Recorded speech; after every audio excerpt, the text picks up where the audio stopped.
Hello friends, welcome to another episode of Bible Q&A. Today we're discussing, do demons really exist?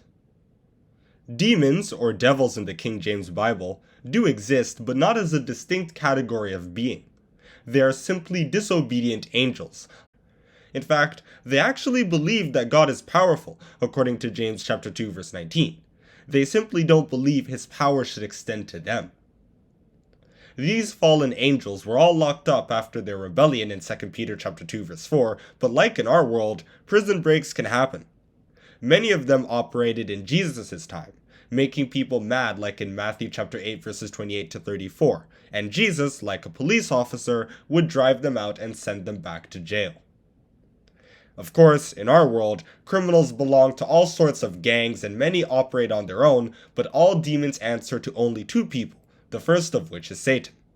He was the one who convinced many of them to fall in the first place, according to Revelation chapter 12 verses 3 to 4, after he rebelled himself in Isaiah chapter 14 verses 12 to 14. Just like his minions, Satan also likes to influence people, although he prefers to target far more influential individuals.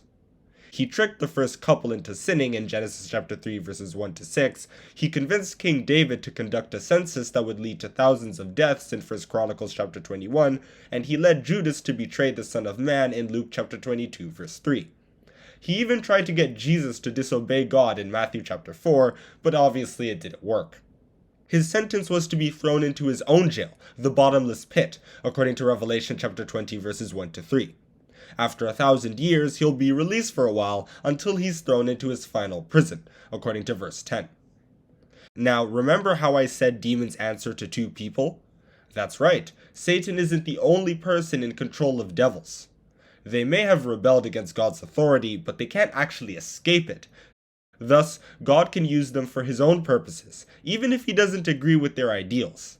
For example, he sent one of them after Saul in 1 Samuel chapter 16 verse 14 as punishment for disobedience, and the psalmist tells us some were sent after the Egyptians. He cast upon them the fierceness of his anger, wrath, and indignation, and trouble, by sending evil angels among them. Psalms chapter 78 verse 49.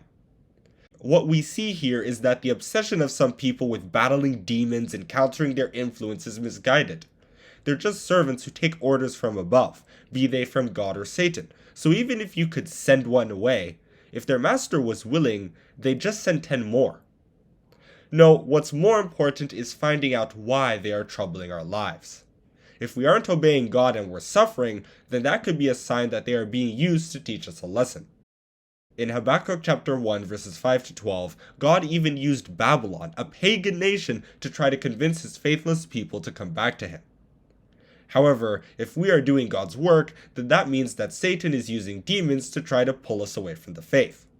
As it was said in Ephesians, put on the whole armor of God, that ye may be able to stand against the wiles of the devil.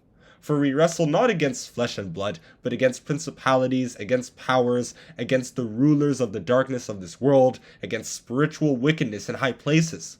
Ephesians chapter 6 verses 11 to 12. Only with this armor of God can we defend ourselves against Satan's wicked servants. And that's the end of this episode of Bible Q&A. Do demons really exist? Yes, but they are only disobedient angels who follow Satan and are occasionally used by God to further his plan. Thank you for listening.